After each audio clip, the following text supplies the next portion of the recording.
বাংলাদেশটাকে নিয়ে এত মিথ্যা তথ্য ছড়ালো পার্শ্ববর্তী দেশের গণমাধ্যম, তার প্রতিবাদ করা দরকার ছিল বাংলাদেশের সর্বস্তরের জায়গা থেকে। বিশেষত যারা রাজনীতি করে, আগামীতে যারা দেশ পরিচালনার স্বপ্ন দেখে, যারা অলরেডি বিভিন্ন জায়গায় চাঁদাবাজি আর টেন্ডারবাজি শুরু করে দিয়েছে, তাদের তো উচিত ছিল সবার আগে নিজের দেশকে হেফাজতের জন্য, দেশের ভাব মূর্তি ঠিক রাখার জন্য পার্শ্ববর্তী দেশের মিথ্যাচারের বিরুদ্ধাচারণ করা, তাদের মিথ্যাচারের জবাব দেওয়া। কিন্তু দুর্ভাগ্যজনক সত্য হচ্ছে তাদের মিথ্যাচারের জবাব দিয়েছে কেবলমাত্র এই দেশের ইসলামপন্থী জনতা, আর চুপ করে বসেছিল ওই তথাকথিত বড় বড় রাজনীতিবিদেরা। এক সময় আমরা যারা ছোট ছিলাম, আমরা যারা স্কুলে পড়েছি, আমরা রাসূলুল্লাহর জীবনী পড়েছিলাম স্কুলের বইয়ের মধ্যে, চার খলিফার জীবনী পড়েছিলাম, আবু বকর ওমরের ঘটনা পড়েছিলাম, রাসূলুল্লাহর ঘটনা পড়েছিলাম। ওই বিষয়গুলো ধীরে ধীরে ধীরে ধীরে বই থেকে বাদ দেওয়া হয়েছে। রাসূলের জীবনী নাই, আবু বকরের জীবনী নাই, ওমরের জীবনী নাই, কাজী নজরুল ইসলামের কবিতা নাই, জসিমউদ্দিনের কবিতা নাই, কবি ফররুখ আহমদের কবিতা নাই। সবকিছু বাদ দিয়া শামসুর রহমানের মতো নাস্তিকের কবিতা ঢুকানো হয়েছে, আর জাফর ইকবালের মতো মানুষ নাকি বানর থেকে আসছে এমন বান্দরের বাচ্চার লেখা ঢোকানো হয়েছিল।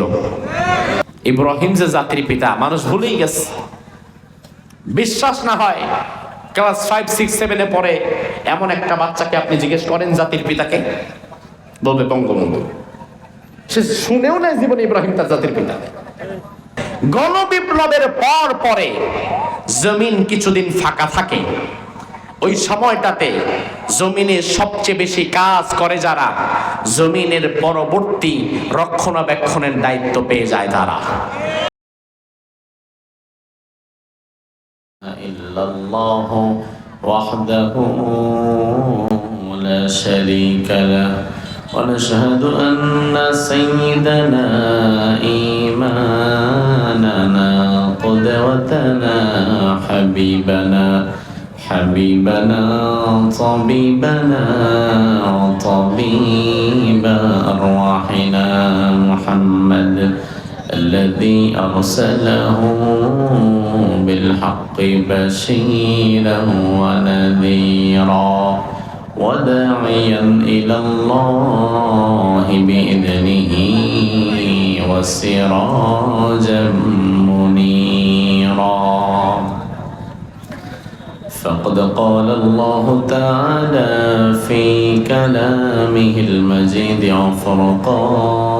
وفرقانه الحميد: أعوذ بالله من الشيطان الرجيم. بسم الله الرحمن الرحيم. إن الله وملائكته يصلون على النبي يا أيها الذين آمنوا صلوا عليه وسلموا تسليما. নামাজের দুরূদ পড়েন একবার। আল্লাহুম্মা সাল্লি আলা মুহাম্মদ ওয়া আলা আলি মুহাম্মদ কামা সাল্লাইতা আলা ইব্রাহিম ওয়া আলা আলি ইব্রাহিম ইন্নাকা হামিদুম মাজিদ. اللهم بارك على محمد وعلى آل محمد كما باركت على إبراهيم وعلى آل إبراهيم إنك حميد مجيد. সকল প্রশংসার একমাত্র মালিককে। আল্লাহর নামটা নিতে সাতক্ষীরার মানুষের কি কষ্ট হয়, আগরদড়ির মানুষের কষ্ট হয়, তাহলে কি একটু লজ্জা লাগে? মানুষ কিন্তু স্বাভাবিকত কষ্ট পেলে অথবা লজ্জা পেলে তখন কথা একটু আস্তে আস্তে বলে। আল্লাহর নাম নিতে তো আমাদের কোনো লজ্জা নাই, কোনো ভয়ও তো নাই। তাহলে নির্ভয়ে নিঃসংকোচে জবাব দিন, সকল প্রশংসার একমাত্র মালিককে। সে আল্লাহর জন্য প্রশংসা করছি, আমরা পড়ছি আলহামদুলিল্লাহ। পড়েন আল্লাহু আকবার কাবীরা ওয়ালহামদুলিল্লাহি কাসীরা সুবহানাল্লাহি বুকরাতাও ওয়া আসীলা। আমরা প্রশংসা করলাম কার? আল্লাহর প্রশংসা করতে পেরে আল্লাহর প্রিয় বান্দারা কি খুশি না বেজার? সবাই খুশি। যারা যারা খুশি আওয়াজ দিয়ে বেশি একটু মোহাম্মতের সাথে বলেন তো আলহামদুলিল্লাহ। আচ্ছা এবার বলেন তো সত্যি করে, আজকের এই মাহফিলে আসতে পেরে বসতে পেরে আপনারা কি খুশি না বেজার? তো খুশি না কে একটু হাত তোলেন তো।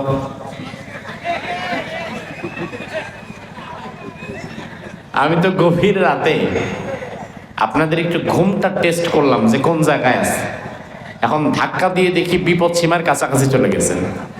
তাহলে আসুন আর কথা না বাড়িয়ে আমরা সরাসরি কোরআন কারীমের মূল আলোচনার দিকে চলে যাই। পৃথিবীতে একমাত্র কিতাব হচ্ছে কোরআন, যে কোরআন তিলাওয়াতের আগে আউযু বিল্লাহ এবং বিসমিল্লাহ পাঠ করার দরকার আছে না নাই? বাংলা বই পাঠ করতে পারেন, গল্প উপন্যাস পাঠ করতে পারেন, বিজ্ঞান ভূগোল পাঠ করতে পারেন, আউযু বিল্লাহ পড়া দরকার নাই। তবে কোরআন পড়ার আগে আউযু বিল্লাহ পড়াটা আল্লাহ তাআলা একটা শর্ত করে দিয়েছেন। যেহেতু আল্লাহ তাআলা কোরআন পড়ার আগে আউযু বিল্লাহ পড়াকে একটা শর্ত হিসাবে দাঁড় করিয়ে দিয়েছেন, এজন্য আল্লাহর শেখানো বিধিমালা অনুযায়ী আমরা সকলে একবার শয়তানের ওয়াসওয়াসা থেকে আল্লাহর দরবারে আশ্রয় চেয়ে নিতে চাই। আমি একটু যদি আপনাদেরকে কষ্ট দেই, সবাই মিলে কি একটু আউযু বিল্লাহ বিসমিল্লাহ পড়া যাবে? তাহলে পড়েন আউযু বিল্লাহি মিনাশ শাইতানির রাজিম বিসমিল্লাহির রহমানির রহিম ألم تر إلى الذي حاج إبراهيم في ربه أن آتاه الله الملك إذ قال إبراهيم ربي الذي يحيي ويميت قال أنا أحيي وأميت قال إبراهيم فإن الله يأتي بالشمس من المشرق فأت بها من المغرب فبهت الذي كفر والله لا يهدي القوم الظالمين সবাই মিলে একটু জোরে বলেন তো আল্লাহু আকবার। আল্লাহ রাব্বুল আলামিন কোরআনুল কারীমের সূরাতুল বাকারার 258 নম্বর আয়াতের মধ্যে বললেন আলাম তারা ইলাল্লাযী হাজ্জা ইব্রাহিম। ও নবী মুহাম্মদ, আপনি তো এই ব্যক্তিকে দেখেন নাই যে ব্যক্তি আমার ইব্রাহিমের সঙ্গে ঝগড়া বিবাদে জড়িয়ে গিয়েছিল। অর্থাৎ আল্লাহ রাব্বুল আলামিন সূরা বাকারার 258 নম্বর আয়াতের মাঝে আখির জামানার পয়গম্বর বিশ্বনবী মুহাম্মদুর রাসূলুল্লাহকে ইব্রাহিম আলাইহিস সালামের জীবনে ঘটে যাওয়া একটি প্রেক্ষাপট জানাতে চাচ্ছিলেন। আমার ভাইয়ের একটা বিষয় লক্ষ্য করেন, 30 পারা কোরআন,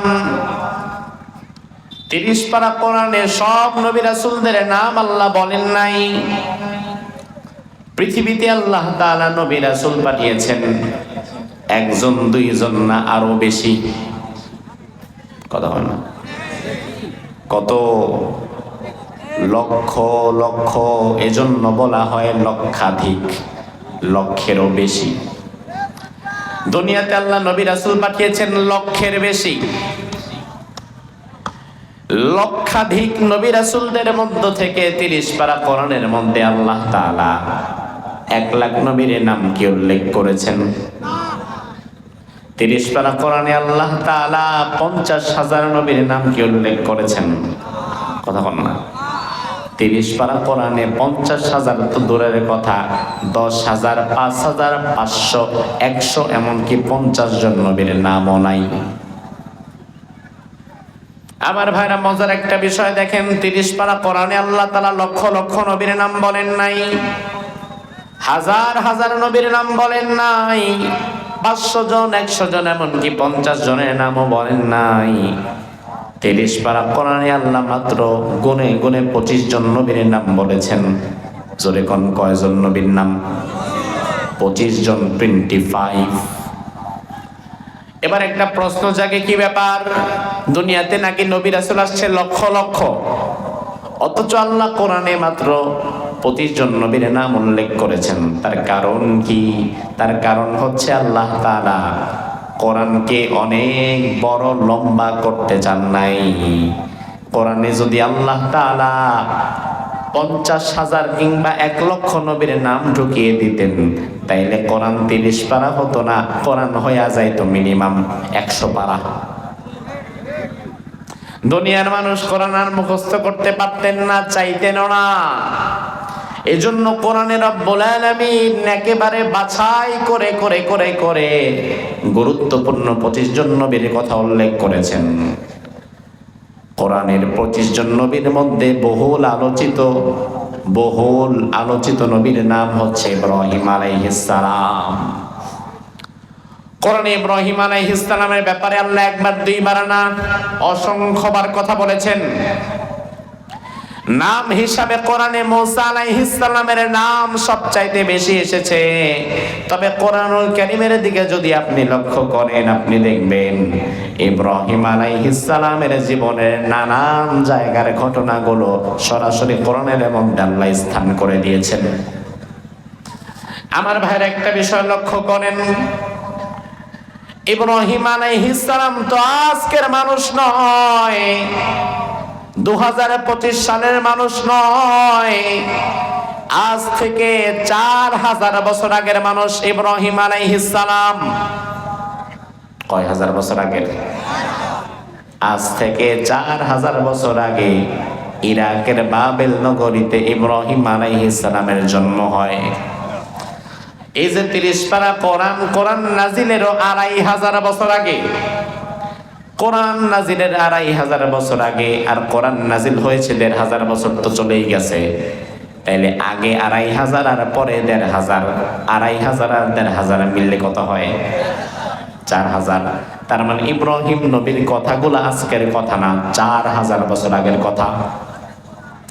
পৃথিবী ধরেন যদি আরো 500 বছরও টিকে, কোরআন কি এটাই থাকবে না পরিবর্তন হবে?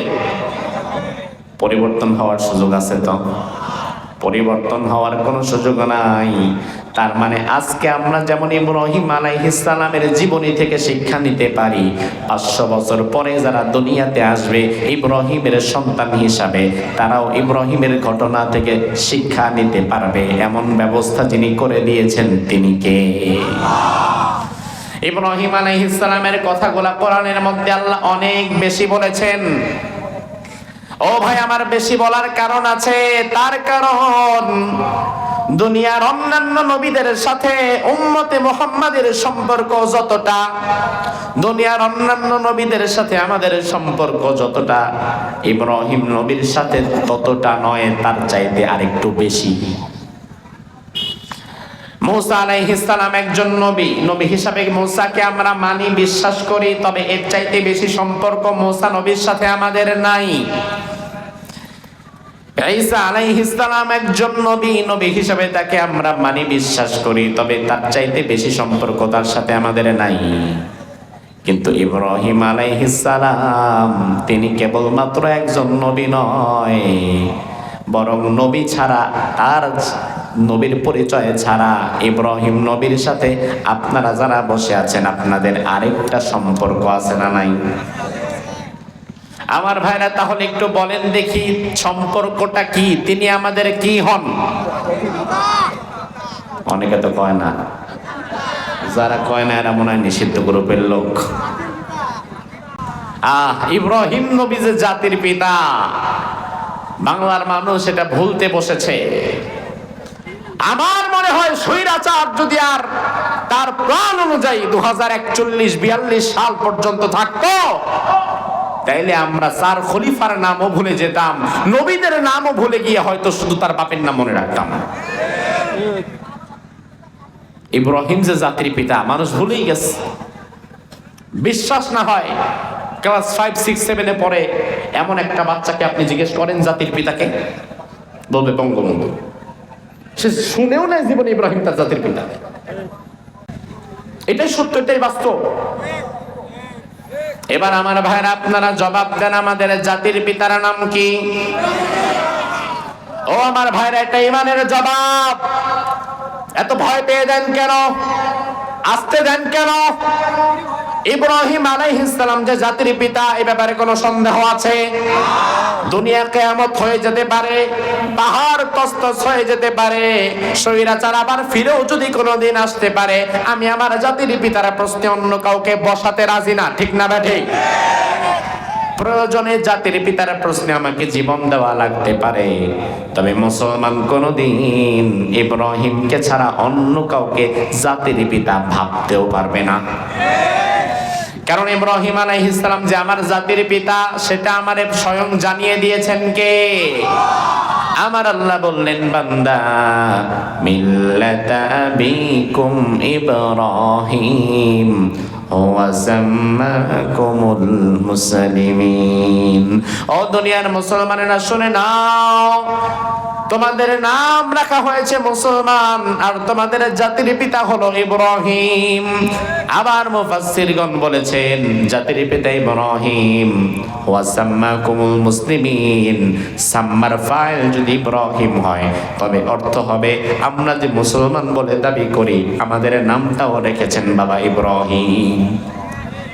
এই যে আজকে মুসলমান বলে নিজেদেরকে দাবি করছেন যে আমরা মুসলমান, আর এই নামটাও তো রেখেছে ইব্রাহিম আলাইহিস সালাম। এই জন্য দুনিয়াতে কেউ যদি মুসলমান দাবি করে ইব্রাহিমকে জাতির পিতা না মেনে অন্য কারো বাবারে জাতির পিতার স্থানে বসিয়ে দেয়, তাহলে মুসলমান বলে পরিচয় দেওয়ার কোনো অধিকারও তার নাই। মুসলমান বলে পরিচয় দেওয়া সোজা না। মুসলমান বলে যদি পরিচয় দাও, জাতির পিতার প্রশ্নে এক বাক্যে মেনে নিতে হবে, ইব্রাহিম ছাড়া অন্য কারো বাপ জাতির পিতা হতে পারে না। ঠিক কি না? আমার ভাইরা, ইব্রাহিম আলাইহিস সালামের কথা কোরআনে আল্লাহ অনেক বেশি আলোচনা করার কারণ হচ্ছে, দুনিয়ার সব সন্তান শুরু থেকে তার বাবার মতো হতে চায়, বাবাকে অনুসরণ করে। বাবা যেইভাবে নামাজ পড়ে সন্তান সেভাবে নামাজ পড়ে, বাবা যেইভাবে হাঁটা চলা করে সন্তান সেভাবে হাঁটা চলা করে। বাবার অনেক প্রভাব সন্তানের উপরে পড়ে। ইব্রাহিম আলাইহিস সালামের কথা কোরআনে আল্লাহ বেশিবার বলেছেন, অধিক জায়গায় বলার কারণ হচ্ছে আল্লাহ তাআলা বললেন, বান্দা তোমরা যেহেতু ইব্রাহিমের সন্তান, তোমরা তোমাদের বাবার মতো সাহসী হবা। তোমাদের বাবা ইব্রাহিম যেমন হাজার লক্ষ লক্ষ মানুষের বিপরীতে গিয়ে, নমরুদের শক্তির বিপরীতে গিয়ে তাওহীদের জন্য এককভাবে দাঁড়িয়ে গিয়েছিলেন, এজন্য তোমরা যদি ওই বাবার অনুসারী হয়ে থাকো, তাহলে তোমাদেরকেও ইব্রাহিমের মতো শিরক এবং কুফরের বিরুদ্ধে এক বাক্যে দাঁড়িয়ে যেতে হবে। এক আল্লাহ ছাড়া অন্য কাউকে ভয় করা যাবে যাবে নাকি? সে আল্লাহ রাব্বুল আলামিন বলছেন, আলাম তারা ইলাল্লাযী হাজ্জা ইব্রাহিম। ও নবী, আপনি তো এই ব্যক্তিকে দেখেন নাই যে ব্যক্তি আমার ইব্রাহিমের সঙ্গে ঝগড়া করছিল। কি করছিল? জোরে কম। ঝগড়া করা মানে কি? আমার ভাইরা ভালো করে বোঝেন, ইব্রাহিম আলাইহিস সালাম সাধারণ মানুষ নয়, তিনি আল্লাহর পয়গম্বর, তিনি একজন নবী। নবীর সাথে ঝগড়া যে বেটা করে ও কি ভালো না খারাপ? যারা কোরআনওয়ালাদের সাথে ঝগড়া বিবাদে জড়ায় তারা ভালো না খারাপ? যারা ইসলামপন্থীদের সাথে ঝগড়া বিবাদে জড়ায় তারা ভালো না খারাপ? ইব্রাহিম আলাইহিস সালামের সাথে সেদিন ঝগড়া কে করেছিল? তাফসীরের মধ্যে এসেছে তার নাম হচ্ছে নমরুদ। কি নাম? আরো জোরে। খুব ভালো মানুষ তো। নমরুদ ইব্রাহিম আলাইহিস সালামের সাথে ঝগড়া করছিল। কি বিষয়ে ঝগড়া করেছিল সেটাও আমার আল্লাহ বলে দিলেন। ফি রাব্বিহি, রবের ব্যাপারে ঝগড়া করছিল। রবের পরিচয় নিয়ে ঝগড়া করছিল। নমরুদ দাবি করেছিল রব আমি, সৃষ্টিকর্তা আমি, খালিক আমি, মালিক আমি, রাজ্জাক আমি, সব আমি। এবার আপনারা বলেন তো, আমাদের খালিক, মালিক, সৃষ্টিকর্তা, পালনকর্তা, আইনদাতা, বিধানদাতা একমাত্র কে? আমাদের রব কে? এখন নমরুদ তো দাবি করে বসেছিল আমি তোমাদের রব, সবাই মেনেও নিয়েছিল তিনি আমাদের রব। তার কারণ হচ্ছে নমরুদ তার রুবুবিয়্যাতকে প্রতিষ্ঠা করার জন্য মুফাসসিরগণ বলেন দীর্ঘ সময় পর্যন্ত আসমানি কিতাবের শিক্ষাকে বন্ধ করে রেখেছিল। আর যেই সমাজে আসমানি কিতাবের শিক্ষা বন্ধ হয়ে যায়, আসমানি কিতাবের কোনো আলেম যে সমাজে থাকে না, ওই সমাজ থেকে ধীরে ধীরে প্রজন্মের পর প্রজন্ম যদি এভাবে চলতে থাকে, তাহলে ওই সমাজের মানুষেরা ধীরে ধীরে নাস্তিক হয়ে যায়। ভালো করে বোঝেন কথাটা, শুধু নিছক ঠিক বলার জন্য না, একটু বিবেক দিয়ে বুঝে নেবেন। এখন যদি আপনাদেরকে প্রশ্ন করা হয়, তিনটা প্রশ্ন করব, তিনটি প্রশ্নের জবাব ভেবে চিন্তে দিবেন। প্রথম প্রশ্ন, আমাদের রব কে? যারা বলে না তারাও বলেন আমাদের রব কে? আমাদের ধর্মের নাম কি? আমাদের নবীর নাম কি? এই তিনটি প্রশ্নে উপস্থিত জনতার কারো কোনো সন্দেহ আছে? এবার আমার ভাইরা, আমি একটু আপনার কাছ থেকে জানতে চাই, আমাদের রব যে আল্লাহ, আমাদের ধর্মের নাম যে ইসলাম, আমাদের নবীর নাম যে মুহাম্মদ, এই তিনটি প্রশ্নের জবাব আমরা পেলাম কোত্থেকে? বাংলা বই থেকে, ক্লাস 5-এর অঙ্ক বই থেকে, তাইলে অনার্স মাস্টার্সের বিজ্ঞান ভূগোল বই থেকে। তাইলে এই তিনটি প্রশ্নের জবাব আমরা পেয়েছি একটা কিতাব থেকে। সেই কিতাবের নাম কি? কোরআন হচ্ছে আসমানি কিতাব। আসমানি কিতাব থেকে আমরা সন্ধান পেয়েছি যে আমাদের রব হচ্ছে আল্লাহ, ধর্মের নাম ইসলাম, আর নবীর নাম মুহাম্মাদুর রাসূলুল্লাহ। এবার যদি দুনিয়ার কোন স্বৈরাচার আবার আমাদের মাথার উপরে চড়ে বসে আসমানি কিতাবের শিক্ষাকে পরিপূর্ণ বন্ধ করে দেয়, আসমানি কিতাবের শিক্ষাটাকে বাংলাদেশ থেকে যদি পরিপূর্ণ বন্ধ করে দেওয়া যায়, কোরআনের শিক্ষা যদি আর কোথাও না চলতে পারে, প্রতি 25 বছরে এক একটা প্রজন্ম পরিবর্তন হয়। আপনার বয়স যখন 22, 23, 24, তখন আপনার বাবা আপনারে বিয়ে করিয়েছে। বিয়ের 1 বছর পরে আপনার বয়স যখন 25, 26, তখন আপনার সন্তান হয়েছে। 25 বছরে নতুন আরেকটা প্রজন্ম দুনিয়াতে আসছে। আবার আপনার সন্তান যখন 25, 26 বছর, তখন সেও বাবা হয়েছে, মানে আরেকটা প্রজন্ম বেড়ে গেছে। প্রতি 25 বছরে এক একটা প্রজন্মের পরিবর্তন হয়। এখন কোরআনের শিক্ষা যদি সমাজে না থাকে, তাহলে 25 বছর পরে যে প্রজন্ম দুনিয়াতে আসবে, তারা আল্লাহ রাসূলের সন্ধান খুব একটা পাবে না। এরপরে আরো 25 বছর পরে যে প্রজন্ম দুনিয়াতে আসবে, তারা আল্লাহ রাসূল হাসর নাসর কোনো কথাই আর জানবে না। কারণ জানার মাধ্যম যেহেতু আসমানি কিতাব কোরআনকে যদি বন্ধ করে দেওয়া যায়, তাহলে খুব সহজেই দেশের মানুষকে নাস্তিক বানানো যায়। আমার ভাইরা, বিষয়গুলো লক্ষ্য করবেন। বিগত দিনে আমরা এই চক্রান্তই দেখেছি। স্বৈরাচার বাংলাদেশের যতগুলো জায়গায় হাত দিয়েছে, কলম দিয়েছে, যতগুলো জায়গায় পরিবর্তন করেছে, তার মধ্যে উল্লেখযোগ্য জায়গা ছিল শিক্ষা বিভাগ। শিক্ষা বিভাগের মধ্যে কলম দিয়ে এমন ভাবে কাটছাট করেছে। এক সময় আমরা যারা ছোট ছিলাম, আমরা যারা স্কুলে পড়েছি, আমরা রাসূলুল্লাহর জীবনী পড়েছিলাম স্কুলের বইয়ের মধ্যে, চার খলিফার জীবনী পড়েছিলাম, আবু বকর ওমরের ঘটনা পড়েছিলাম, রাসূলুল্লাহর ঘটনা পড়েছিলাম। ওই বিষয়গুলো ধীরে ধীরে ধীরে ধীরে বই থেকে বাদ দেওয়া হয়েছে। রাসূলের জীবনী নাই, আবু বকরের জীবনী নাই, ওমরের জীবনী নাই, কাজী নজরুল ইসলামের কবিতা নাই, জসিমউদ্দিনের কবিতা নাই, কবি ফররুখ আহমদের কবিতা নাই। সবকিছু বাদ দিয়া শামসুর রহমানের মতো নাস্তিকের কবিতা ঢুকানো হয়েছে। আর জাফর ইকবালের মতো মানুষ নাকি বানর থেকে আসছে এমন বান্দরের বাচ্চার লেখা ঢোকানো হয়েছিল। 2022-23 সালেও আপনাদের মনে থাকার কথা, স্কুলের বইয়ের মধ্যে ঢুকাই দিয়েছে যে মানুষ আদম থেকে না, মানুষ বান্দর থেকে আসছে। তার মানে আমার ভাইরা, এই জালিমের বাচ্চারা যদি তাদের প্রাণ অনুযায়ী 2041 আর 42 সাল পর্যন্ত ক্ষমতায় থাকতে পারত, গোটা বাংলাদেশটা নাস্তিকতার আকড়া হয়ে যেত, ধর্মবিদ্বেষী একটা প্রজন্ম তৈরি হয়ে যেত। এখনো পর্যন্ত এই প্রজন্মের যুবক যাদের বয়স 15, 16, 17, তাদেরকে দাঁড় করান, 10 জন সাহাবীর নাম বলতে বলেন, আমার বিশ্বাস পারবে না। 10 জন সাহাবীর নাম এই প্রজন্মের ছেলেরা বলতে পারবে না, অথচ নায়ক নায়িকা গায়ক গায়িকার নাম ঠিকই বলতে পারবে। এটার দোষ হচ্ছে শিক্ষা বিভাগের। শিক্ষা বিভাগটাকে এমন ভাবে তারা সাজিয়েছে যেন জাতি পুরাপুরি আল্লাহ থেকে সরে যায়। এজন্য আমার ভাইরা লক্ষ্য করেন, নমরুদ সে দাবি করেছিল আমি রব, তাকে সবাই রব মেনেও নিয়েছিল, তার কারণ আসমানি কিতাবের শিক্ষা ছিল না। একমাত্র ইব্রাহিম আলাইহিস সালাম নমরুদকে রব মানে নাই। নমরুদের কানে খবর গেল এলাকার সবাই আপনাকে রব মানে, আপনাকে মেনে চলে, তবে ইব্রাহিম নামক এক যুবক আপনাকে রব মানে না। কোরআনে আল্লাহ বলছেন সামিআনা ফাতান ইয়াযকুরুহুম ইউকালু লাহু ইব্রাহিম, এমন এক যুবকের কথা আমাদের কানে আসছে যার নাম ইব্রাহিম। এলাকার সবাই আপনারে রব মানলেও ইব্রাহিম আপনারে রব মানে না। নমরুদ বলল তাই নাকি, আমারে রব মানে না, সাহস কত বড়, তাকে ধরে নিয়ে আসো। ইব্রাহিম আলাইহিস সালাম তাকে গোয়েন্দা বিভাগের লোকেরা গিয়ে নমরুদের রাজদরবারে নিয়ে আসা হলো। ইব্রাহিম আলাইহিস সালাম এক আল্লাহ ছাড়া আর কাউকে ভয় পান? জোরে কোন।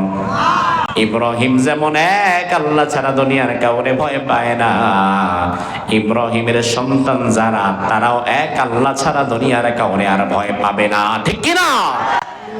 ইব্রাহিম আলাইহিস সালামকে নমরুদ তার রাজদরবারে নিয়ে আসছে, দুই পাশে হাজার হাজার মানুষ, হাতের মধ্যে অস্ত্র শস্ত্র।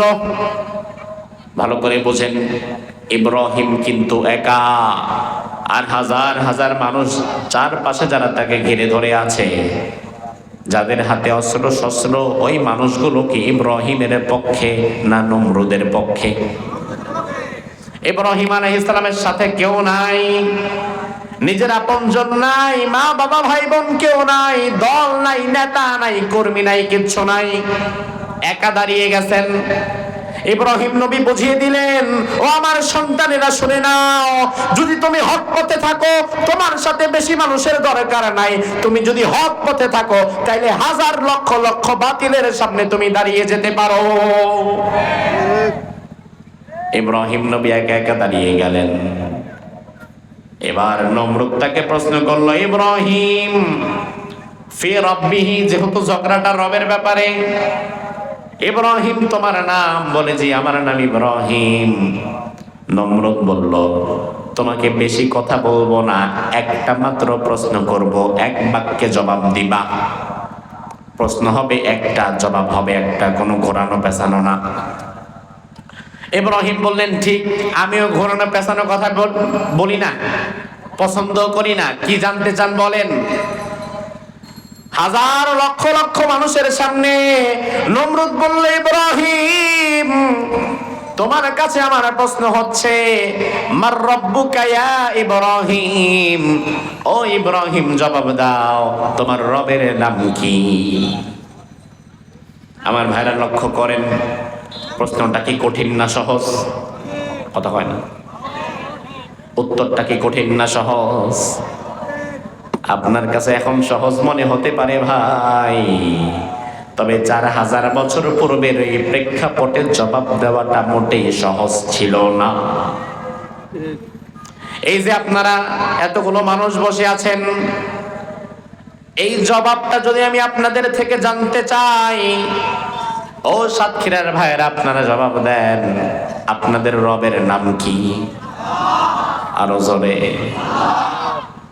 এই যে রবের নাম আল্লাহ, এই কথা বলাতে পাশ থেকে কেউ আপনার সর মারছে? এই যে আপনি রবের সাক্ষ্য দিয়েছেন, এই কথা বলাতে কেউ আপনাকে মামলা দিবে, হামলা দিবে? কেউ আপনারে ধরবে, আটকাবে না। তার মানে এই পর্যায়ে বসে রবের পক্ষে কথা বলাটা আর কঠিন কিছু নয়। রবের পক্ষে আপনি কথা বলতে পারেন। এখন দ্বীনের কাজ করাটা আমাদের জন্য আলহামদুলিল্লাহ সহজ হয়ে গেছে। এই যে মাহফিল আপনারা করছেন, বাংলাদেশে এই বছর মাহফিল পূর্ববর্তী বছরগুলোর চাইতে কম না আরো বেশি? এই বছর লাখ লাখ মাহফিল বাংলাদেশে হচ্ছে। জীবনে যারা কোনোদিন মাহফিল করে নাই তারাও এই বছর মাহফিল করতেছে। তবে আমার ভাইয়েরা, এই বছর মাহফিল করা আর স্বৈরাচারের এই 16-17 বছর মাহফিল করা কিন্তু এক ছিল না। এই বছর তো মাহফিল অনেক শখের কমিটি করতেছে, কিছু টাকা পয়সা তুলে বক্তা একজন দাওয়াত দিয়ে মাহফিল তো করাই যায়। তবে প্রকৃতার্থে দ্বীনের দাওয়াতের কাজ করেছে তারা বিগত 16-17 বছর হামলা মামলা উপেক্ষা করে মাহফিল করেছে যারা। সাতক্ষীরা হচ্ছে সেই জমিন, যে জমিনে মাহফিলের বক্তা তাকে পর্যন্ত গ্রেফতারের জন্য পুলিশ চলে আসছে। এমন ঘটনা সাতক্ষীরাতে আছে না নাই? মাহফিলের পরে কমিটি 6 মাস বাড়ি থাকতে পারে নাই, এখানেই হয়েছে।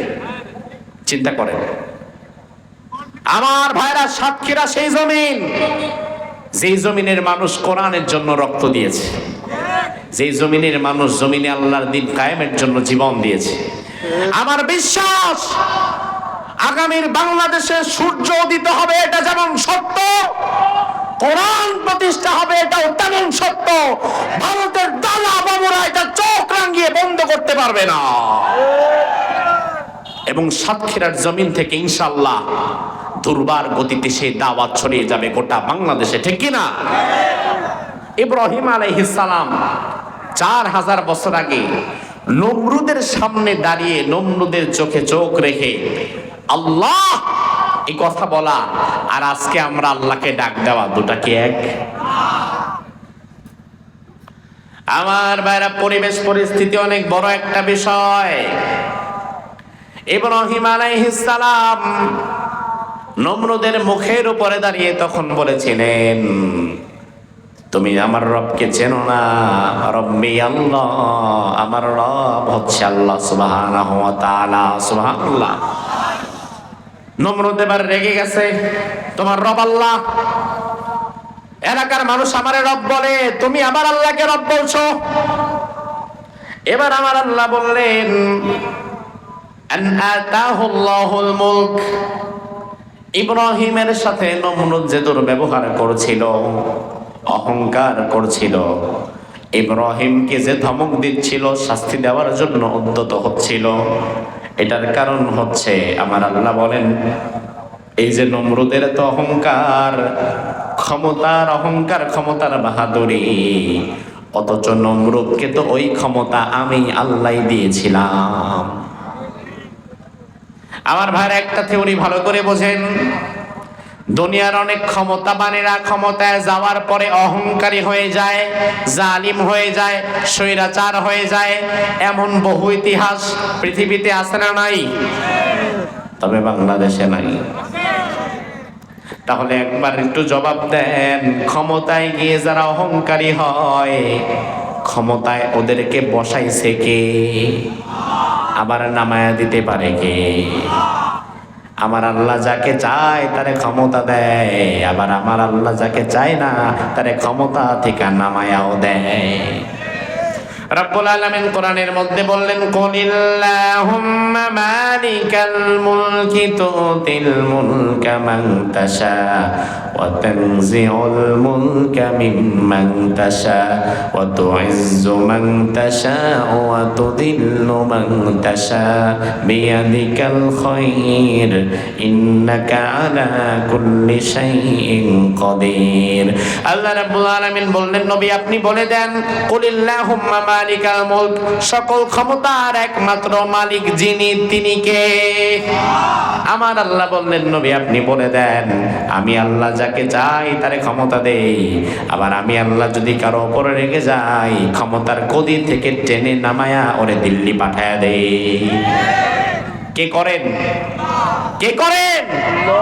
আল্লাহ তাআলা। আল্লাহ বলছেন আন আতাহুল্লাহুল মুলক, নমরুদ যেটা অহংকার করছে ক্ষমতায় গিয়ে, ক্ষমতায় তোকে আমি দিলাম, ক্ষমতার চেয়ার তোকে আমি দিলাম। আমাদের অনেক নেতা নেত্রীরা মনে করে ক্ষমতায় যাওয়ার জন্য ভারত ছাড়া কোনো উপায় নাই, অনেকে মনে করে আমেরিকা ছাড়া কোনো উপায় নাই। এজন্য দেখবেন বাংলাদেশের বড় বড় রাজনৈতিক দল কেউ হয়তো ক্ষমতায় যাওয়ার জন্য আমেরিকার গোলামি করে, আবার কেউ ক্ষমতায় টিকে থাকার জন্য ভারতের গোলামি করে। অথচ ক্ষমতায় নেওয়া এবং নামানোর একমাত্র মালিক কে? আল্লাহ তাআলা। ক্ষমতা এটা আল্লাহ সুবহানাহু ওয়া তাআলা কর্তৃক একটা পরীক্ষা। ফেরাউনের ক্ষমতা তার জাহান্নামে যাওয়ার কারণ, ওমরে ফারুকের ক্ষমতা তার জান্নাতে যাওয়ার কারণ। ক্ষমতা খারাপ জিনিস নয়। কেউ হয়তো ক্ষমতার কারণে জাহান্নামে চলে যাবে, আবার কেউ হয়তো ক্ষমতাকে পরিপূর্ণ ব্যবহারের কারণে, মানুষের উপর ইনসাফ কায়েমের কারণে জান্নাতীও হয়ে যেতে পারে। ক্ষমতা তো খারাপ জিনিস না, খারাপ তো সে যেটাকে মিসইউজ করে। বাংলাদেশটাকে নিয়ে পৃথিবীর সব জায়গায় সব চাইতে বেশি মিথ্যা তথ্য ছড়ায়, সব চাইতে বেশি মিথ্যা সংবাদ প্রচার করে। বাংলাদেশে নাকি হিন্দুদেরকে মেরে ফেলা হচ্ছে, সাতক্ষীরায় নাকি মন্দিরগুলো ভেঙে ফেলা হচ্ছে, সাতক্ষীরায় হিন্দুরা চলাচল করতে পারছে না, গোটা বাংলাদেশ হিন্দুদের জন্য অনিরাপদ হয়ে যাচ্ছে, এমন মিথ্যা তথ্য ছড়ায় পৃথিবীর একটি দেশের গণমাধ্যম। কোন দেশ? জোরে কোন দেশ? আমার ভাইরা ভালো করে বুঝেন, মাহফিলের ময়দানে বসে বুঝে শুনে জবাব দিবেন। 5ই আগস্টের পর আপনারা আপনাদের গ্রামের কয়জন হিন্দুকে মেরেছেন? কয়টা মন্দির ভেঙেছেন? কয়টা ঠাকুর ভেঙেছেন? কোন মন্দিরের মূর্তি আমরা হাত দেই নাই, কারণ ইসলাম আমাকে মন্দিরের মূর্তির গায়ে হাত দেওয়া শেখায় নাই। মন্দিরের মূর্তির গায়ে একটা টোকাও আমরা দেই নাই। তবে হ্যাঁ, 5ই আগস্টের পর জাতির আব্বার মূর্তি আমরা নামিয়ে দিয়েছি। মন্দিরের মূর্তির সাথে আমাদের কোনো শত্রুতা আছে? লাকুম দীনুকুম ওয়ালিয়া দীন। তুমি মন্দিরে তোমার মূর্তি পূজা একটার জায়গায় 14টা করো, আমার কোনো আপত্তি নাই। আমার আপত্তি হচ্ছে মন্দিরের মূর্তি যেন আবার কারো বাপের মূর্তি হয়ে রাস্তার মধ্যে না নামে, এখানে আমার আপত্তি। অন্য জায়গায় তো আমার আপত্তি নাই। আমাদের নামে বাংলাদেশটাকে নিয়ে এত মিথ্যা তথ্য ছড়ালো পার্শ্ববর্তী দেশের গণমাধ্যম, তার প্রতিবাদ করা দরকার ছিল বাংলাদেশের সর্বস্তরের জায়গা থেকে। বিশেষত যারা রাজনীতি করে, আগামীতে যারা দেশ পরিচালনার স্বপ্ন দেখে, যারা অলরেডি বিভিন্ন জায়গায় চাঁদাবাজি আর টেন্ডারবাজি শুরু করে দিয়েছে, তাদের তো উচিত ছিল সবার আগে নিজের দেশকে হেফাজতের জন্য, দেশের ভাব মূর্তি ঠিক রাখার জন্য পার্শ্ববর্তী দেশের মিথ্যাচারের বিরুদ্ধাচারণ করা, তাদের মিথ্যাচারের জবাব দেওয়া। কিন্তু দুর্ভাগ্যজনক সত্য হচ্ছে তাদের মিথ্যাচারের জবাব দিয়েছে কেবলমাত্র এদেশের ইসলামপন্থী জনতা, আর চুপ করে বসেছিল ওই তথাকথিত বড় বড় রাজনীতিবিদেরা। তার কারণ তারা চিন্তা করছে নির্বাচন কবে না কবে হয় জানা নাই, আর এখন যদি আমরা ভারতের এই মিথ্যাচারের বিরুদ্ধে কথা বলি তাহলে হয়তো আগামী নির্বাচনে ভারত আর আমাদেরকে সাপোর্ট দিবে না।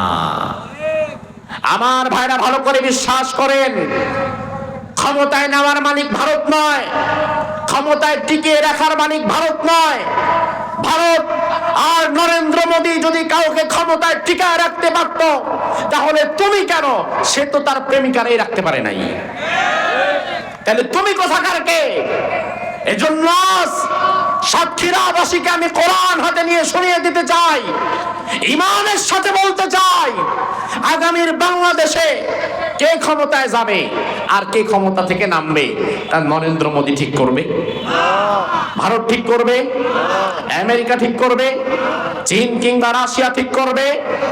আগামীর বাংলাদেশে কে ক্ষমতায় যাবে, কারা রাজনীতি করবে আর কারা ক্ষমতা থেকে নামবে, সেটা নরেন্দ্র মোদী, ভারত, আমেরিকা, চীন, রাশিয়া না, সেটা ঠিক করবে বাংলাদেশের 18 কোটি জনতা। সেটা আমরা ঠিক করব। এই জন্য ইসলামকে ভালোবাসেন, এক আল্লাহর পথে চলেন। দুনিয়াতে কারো পা চেটে দালালি করে কোনোদিন সফলতা অর্জন করা যাবে না। সফল হতে হলে আপনি কেবলমাত্র এক আল্লাহর গোলাম হয়ে যান। কার গোলাম? আরো জোরে। আল্লাহ রাব্বুল আলামিন বলছেন, ইব্রাহিম আলাইহিস সালামের সাথে রবের ব্যাপারে যখন ঝগড়া হলো, নমরুদ এবার ইব্রাহিম আলাইহিস সালামকে বলল, ইব্রাহিম, তুমি যেহেতু আমার রব হিসাবে মানো না, আল্লাহর রব হিসাবে স্বীকৃতি দিচ্ছ, এখন আমি তোমার কাছ থেকে জানতে চাই, তোমার আল্লাহ এমন কি পারে যেটা আমি পারি না? তাইলে এমন কোনো বিষয় থাকলে বলো, ওইটা আমি করে দেখাবো। ইব্রাহিম আলাইহিস সালাম বললেন, শোনো, ইদ ক্বালা ইব্রাহিম রাব্বিয়াল্লাযী ইউহয়ী ওয়া ইউমীত। ইব্রাহিম বলে, নমরুদ শুনে নাও, আমার রব এমন রব, আমার রব মৃতকে জীবন দান করে, আবার জীবিতকে মৃত্যু দান করে। আমার আল্লাহ তাআলা, আমার রব এমন রব যিনি জীবনও দিতে পারে আবার মৃত্যু দিতে পারে। তাহলে জীবন এবং মৃত্যুর মালিক কে? জীবন এবং মৃত্যু দেওয়ার একমাত্র ক্ষমতা আছে কার?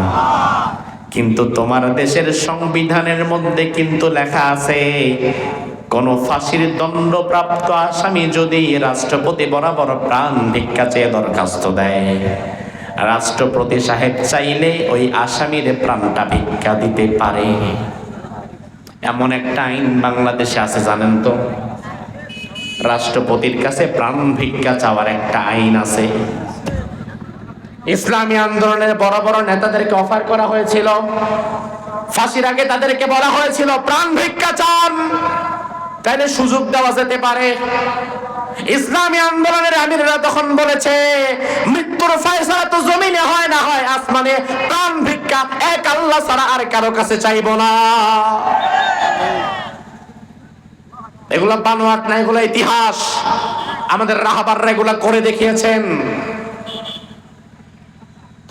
তোমার দেশের সংবিধানে বলা হয়েছে রাষ্ট্রপতি প্রাণ ভিক্ষা দিতে পারে।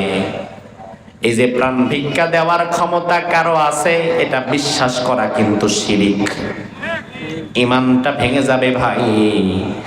এজন্য আগামীতে এই শিরিক এবং কুফরের সংবিধানকে বাতিল করে আল কোরআনের সংবিধান দিয়ে আমরা রাষ্ট্র পরিচালনা করতে চাই। ইব্রাহিম আলাইহিস সালাম যখন বললেন, আমার রব জীবন দেয়, আমার রব মরণ দেয়, নমরুদ তখন বলে, ক্বালা আনা উহয়ী ওয়া উমীত। জীবন তো আমিও দেই, মরণ তো আমিও দেই। জীবন নাকি সে দেয়, মরণ নাকি সে দেয়? ইব্রাহিম আলাইহিস সালাম বলল, তুমিও দাও, তাইলে দেখি কেমনে দাও। নমরুদ তখন জেলখানা থেকে দুইজন কয়েদিকে ডেকে আনলো। দুজন কয়েদিকে ডেকে এনে একজনকে এক কোপ দিয়ে মেরে ফেললো, আরেকজনকে বলল, যাও, তোমারে মুক্তি দিয়ে দিলাম, বাড়ি চলে যাও। ইব্রাহিম আলাইহিস সালাম তাকায় আছে, কিরে পাগলায় করে কি? এবার নমরুদ বলে, দেখো ইব্রাহিম, আমি একজনকে মেরে ফেললাম, মৃত্যু দিলাম, আর একজনকে ছেড়ে দিলাম, জীবন দিলাম। তাইলে তোমার আল্লাহ যেটা পারে আমি তো এটাই পারি। মিলে মিলে কই আগর তলা, কই চোখের তলা। আল্লাহ তাআলা আমাকে এমন সময় জীবন দিয়েছিলেন যখন আমার কোনো অস্তিত্বই ছিল না, আবার আমাকে মেরে ফেলবেন। মৃত্যুর পরে হাজার লক্ষ বছর পরেও আবার আল্লাহর দরবারে জীবিত হিসাবে দাঁড় করাবার ক্ষমতা আল্লাহর আছে না নাই? দুনিয়াতে আর কারো আছে? অসম্ভব। ইব্রাহিম আলাইহিস সালাম দেখলেন তো পাগল, তার তো বোঝানো যায় না। তবে নমরুদ সেদিন জেলখানা থেকে যে দুজন কয়েদিকে ধরে আনলো, মুফাসসিরগণ বলেন এর মধ্যে একজন কয়েদি ছিল, সে মূলত একজন ভালো মানুষ, সাথে পাচে নাই, ঝগড়া বিবাদে নাই, কিন্তু এলাকার দুষ্ট লোকেরা মিথ্যা চক্রান্ত করে তাকে ফাঁসিয়েছিল। নমরুদ যাকে হত্যা করলো সে মূলত ছিল নিরপরাধ ব্যক্তি, তাকে ফাঁসানো হয়েছিল। আর নমরুদ যাকে ছেড়ে দিল, বলল যাও চলে যাও, সে মূলত 20 জন মানুষকে হত্যা করে আসামি হয়ে জেলে এসেছিল। 20 জন মানুষের হত্যাকারীকে ছেড়ে দিল আর নিরপরাধ ব্যক্তিকে মেরে দিল। আজ দুনিয়ার বিভিন্ন প্রান্তে প্রান্তে নমরুদীয় শাসন ব্যবস্থা মাঝে মাঝে কায়েম হয়ে যায়। নমরুদীয় শাসন ব্যবস্থা বুঝবেন কিভাবে? যেই সমাজে, যেই দেশে, যেই রাষ্ট্রে অপরাধীরা পার্লামেন্টে ঘুরে বেড়ায়, খুনি, কিলার, ধর্ষক, নর্তকী, নায়িকা, গায়িকা সংসদে চলে যায় আর সম্মানিত মানুষদেরকে জীবন দেওয়া লাগে, বুঝবেন ওই সমাজে, ওই রাষ্ট্রে, ওই দেশে নমরুদীয় শাসন ব্যবস্থা কায়েম হয়েছে। নমরুদীয় শাসন ব্যবস্থার এটা হচ্ছে প্রথম রূপ। সমাজের সম্ভ্রান্ত ভালো মানুষগুলোকে বিনা অপরাধে মিথ্যে নাটক সাজিয়ে দুনিয়া থেকে বিদায় করে দেওয়া, আর খারাপ মানুষদেরকে ধরে ধরে হাইলাইটস করা, তাদেরকে বড় বড় জায়গায় বসিয়ে দেওয়া। আমার ভাইরা ইব্রাহিম আলাইহিস সালাম দেখলেন এ পাগল ছাগলে বোঝানো যাবে না এইভাবে। এজন্য ইব্রাহিম আলাইহিস সালাম তাকে বললেন, নমরুদ শোনো, ফাইন্নাল্লাহা ইয়াতি বিশ-শামসি মিনাল মাশরিকি ফাতি বিহা মিনাল মাগরিব ফাবুহিতাল্লাযী কাফার। শোনো নমরুদ, আমার রব এমন আল্লাহ যিনি প্রতিদিন পূর্ব দিগন্ত থেকে সূর্যকে উদিত করেন, আবার পশ্চিম দিগন্তে ডুবায় দেয়। তুমি যদি আমার রব হতে চাও তাহলে আগামী দিন পশ্চিম দিক থেকে সূর্যটা তুইলা পূর্ব দিকে ডুবায় দাও। পারবে? মনে হয় পারবে। এরপরে ফাবুহিতাল্লাযী কাফার, একেবারে চুপ করে বসে আছে, আর কোনো কথা নাই। এরপরে আমার আল্লাহ বললেন, ওয়াল্লাহু লা ইয়াহদিল কওমাল যালিমিন। আমি আল্লাহ তাআলা কোনোদিন কোন জালিম স্বৈরাচারকে হেদায়েত দেই না। আমার ভাইরাই আর এই অংশটা ভালো করে লক্ষ্য করেন। আল্লাহ রাব্বুল আলামিন বললেন কত বড় কথা, কোন জালিম স্বৈরাচার নাকি জীবনে কোনোদিন হেদায়েত পায় না। এজন্য আপনি দেখবেন দুনিয়াতে যারা মানুষের উপর জুলুম করে, স্বৈরাচার হয়, আসলেও তারা মৃত্যুর আগেও হেদায়েত পায় না। দুনিয়ার জালিম স্বৈরাচার যদি হেদায়েত পেত তাহলে ফেরাউন নমরুদই পেত। কথা কি ঠিক কিনা? আচ্ছা, আপনারা কি মনে করেন জালিম স্বৈরাচার অনেক বড় জালিম, সারা জীবন মানুষকে কষ্ট দিয়েছে, মানুষকে মেরেছে, হত্যা করেছে, কিন্তু মৃত্যুর আগে বিরাট আল্লাহর ওলি খাজা বাবা হয়ে গেছে, এমন কোন নজির আছে? না। তার কারণ কোন জালিমকে আল্লাহ তাআলা হেদায়েত দেয় না। আল্লাহ যে জালিমরে হেদায়েত দেয় না, এটা বুঝতে গেলে বেশি দূর যাওয়া দরকার নাই। 5ই আগস্টের পর যেই মহিলা পালায় গেছে, আমরা তো ধরে নিয়েছিলাম যাক জীবনটা নিয়ে যেহেতু পালিয়েছে, বাকি জীবন হয়তো আর এই মুখী হবে না, বাকি জীবন যায় নামাজে বসে কাঁদবে, অতীতের ভুলগুলো নিয়ে এবার দুঃখ প্রকাশ করবে, আল্লাহর দরবারে ক্ষমা চাইবে, জনগণের কাছে সুযোগ পেলে ক্ষমা চাইবে। আমরা তো মনে করেছিলাম এই ধাক্কায় বুঝি অন্তত তার হেদায়েত হলেও হতে পারে, কিন্তু অবাক হয়ে গেলাম, না, আল্লাহ যে বলল জালিমকে হেদায়েত দেয় না, তার বাস্তবতা হচ্ছে 5ই আগস্টের পর কিছুদিন নীরব থাকার পর আবার কর্মীদেরকে ফোন দিয়ে উস্কে দিচ্ছে, তোমরা রেডি থাকো, আবার যদি সুযোগ পাই শর্ট করে ঢুকে যাদেরকে পারি নাই আগের বার মারতে, এবার ওগুলারও মারবো। এতেই তো প্রমাণ হয় আল্লাহ হেদায়েত দেয় না। আল্লাহ তাআলা জালিমদেরকে হেদায়েত দেয় না, তার সবচেয়ে বড় প্রমাণ এনি। আমার ভাইরা ভালো করে বোঝেন, জুলুমকে আল্লাহ তাআলা সবচেয়ে বেশি ঘৃণা করে। জুলুম নামক এই পাপ আল্লাহ তাআলা বলেন, ইন্নী হারামতু যুলমা আলা নাফসি, জুলুমকে আমি আল্লাহ আমার নিজের উপরে হারাম করেছি। ওয়া জাআলতুহু বাইনাকুম মুহাররামান ফালা তাযালামু, এরপরে তোমাদের উপরে হারাম করেছি, তোমরা কেউ জুলুম করো না। রব্বুল আলামিন আরেক আয়াতের মধ্যে বললেন, ওয়ালা তারকানু ইলাল্লাযীনা যালামু ফাতামাসসাকুমুন নার ওয়া মা লাকুম মিন দুনিল্লাহি মিন আউলিয়া সুম্মা লা তুনসারুন। আর তোমরা জুলুম করবা না তো করবাই না, কোন জালিমের সঙ্গীও তোমরা হবা না। জুলুম শুধু করবা না এমন নয়, কোন জালিম স্বৈরাচারের সঙ্গী হওয়া যাবে না। বাংলাদেশে এমন লক্ষ লক্ষ মানুষ আছে যারা বলবে হুজুর আমরা জুলুম করি না, কিন্তু খোঁজ নিলে দেখা যাবে জুলুম হয়তো নিজে করে নাই, কিন্তু জালিম স্বৈরাচারের সঙ্গী হয়ে ঘুরতো। আছে না নাই? আপনি মনে করবেন আপনি খুব ভালো, না, আল্লাহ বলছেন জুলুম করবা না, জুলুমের ধারে কাছে যাবা না, কোন জালিমের সঙ্গী হবে না। যদি হও ফাতামাসসাকুমুন নার, ওই জালিমরে আল্লাহ যে জাহান্নামে দিবে তোমারও সেই জাহান্নামেই দিবে। ইমাম মালিক রাহিমাহুল্লাহ নাম শুনেছেন? ইমাম মালিক রাহমাতুল্লাহি আলাইহি, তার কাছে একবার এক ব্যক্তি এসে বলল, ইমাম মালিক, আমি একজন বাবুর্চি, রান্না বান্না করাই আমার কাজ, আমি এমন একজনের আন্ডারে কাজ করি, এমন একজনের আন্ডারে রান্না বান্না করি যে খুব জালিম। আমি জানি লোকটা জালিম, কিন্তু আমি জালিম না, আমি জুলুমকে পছন্দ করি না। তো আমি তো কোরআন পড়লাম, আল্লাহ বলছেন তোমরা জালিম হইও না, জালিমের সহযোগী হইও না। এখন আমার প্রশ্ন হচ্ছে, আমি তো জালিম না, কিন্তু আমি তো রান্না বান্নাটা করে তাকে খাওয়াই, এজন্য কি আমি আবার জালিমের সহযোগী হয়ে গেলাম কিনা? ইমাম মালিক বললেন, না, তুমি জালিমের সহযোগী হও নাই, বরং তোমার কাপড় চোপড় যে ধুয়ে দেয় ওই ধোপা হবে জালিমের সহযোগী। ভালো করে বোঝেন, বাবুর্চিকে বলছে তোমার কাপড় চোপড় যে ধুয়ে দেয় সে হবে জালিমের সহযোগী, আর তুমি যেহেতু সরাসরি জালিমকে রান্না বান্না করে খাবার দাও, তুমি জালিমের সহযোগী না, তুমি সরাসরি নিজেও জালিম। কত বড় কথা! তুমি তার রান্না বান্না করছো, তাকে খাবার দিচ্ছ, তুমি সহযোগী না, তুমিও জালিম। সে যেই জাহান্নামে যাবে তুমিও সেখানে যাবা।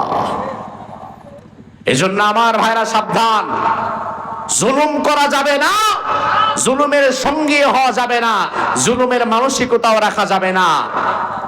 54-55 বছরের বাংলাদেশ বহু চড়াই উতরাই পাড়ি দিয়ে আজ এই পর্যায়ে চলে এসেছে। এই 54 বছরের বাংলাদেশে অনেক দলের পালাবদল দেখেছি, অনেক নেতার পালাবদল দেখেছি, তবে এবার আর দলের পালাবদল কিংবা নেতার পালাবদল নয়, এবার আমরা সরাসরি নীতির পালাবদল দেখতে চাই। অন্যথায় নীতি যদি ঠিক থাকে তাইলে শুধু দল পালাবদল হয়, হাত বদল হয়, কিন্তু চাঁদা এবং আপনার বাস স্ট্যান্ডে যেই চাঁদাবাজি হয়, টেন্ডারবাজি হয়, এগুলো তো ঠিকই থাকে। দলের পালাবদল হয়, কিন্তু নীতির পালাবদল যদি করতে পারেন, গোটা বাংলাদেশটা মদিনার সমাজের মতো যিনি করে দিতে পারেন তিনি কে?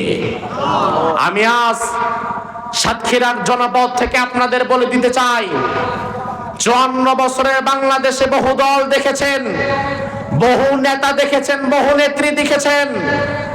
আগামীর বাংলাদেশে আর দলের পালাবদল কিংবা নেতার পালাবদল নয়, আগামীর বাংলাদেশে আমরা সিস্টেমের পালাবদল চাই, নীতির পালাবদল চাই, গোটা দেশটাকে আল্লাহর রঙে রাঙাতে চাই, কোরআন দিয়ে সাজাতে চাই। সেজন্য কালা কালা প্রস্তুত আছো, আল্লাহকে দেখাও।